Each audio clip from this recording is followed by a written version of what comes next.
আশুলিয়ায় গুজব ছড়িয়ে সহিংসতা সৃষ্টি করা হয়েছে বলে অভিযোগ করেছেন শ্রম ও কর্মসংস্থান উপদেষ্টা আসিফ মাহমুদ সজীব ভুঁইয়া।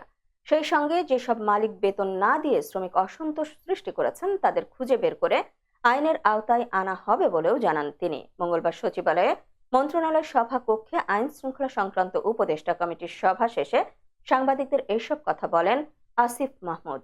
শ্রম ও কর্মসংস্থান উপদেষ্টা বলেন, আশুলিয়ায় গার্মেন্টস কারখানার নিরাপত্তা নিশ্চিত করতে আইন শৃঙ্খলা বাহিনী দীর্ঘদিন ধরে ধৈর্যের পরিচয় দিয়ে কাজ করে যাচ্ছিল, কিন্তু প্রথম থেকেই দেখে এসেছি সুনির্দিষ্ট কিছু মানুষ উস্কানি দিয়ে আসছে।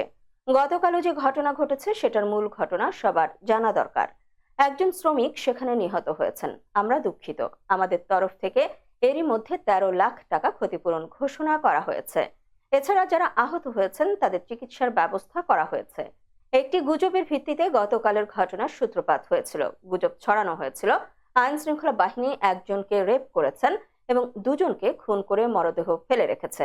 এভাবে কারখানাগুলো থেকে শ্রমিকদের নামিয়ে আনা হয়েছিল বলেন আসিফ মাহমুদ। তিনি বলেন, আইন শৃঙ্খলা বাহিনীর গাড়ি ভাঙচুর সহ তাদের ওপর হামলা চালিয়েছে শ্রমিকরা, কিন্তু তখনও আইন শৃঙ্খলা বাহিনী অত্যন্ত ধৈর্যের পরিচয় দিয়েছে। কিন্তু শ্রমিকদের মধ্য থেকে অনুপ্রবেশকারী প্রথম গুলি ছুড়েছিল। প্রথম গুলিটি শ্রমিকদের ভেতর থেকে দুষ্কৃতকারীরা ছুড়েছিল, সেখান থেকে গোলাগুলির সূত্রপাত হয়। দুঃখজনকভাবে সেখানে আমাদের একজন শ্রমিক নিহত হন, আরো 7 জন আহত হয়েছেন।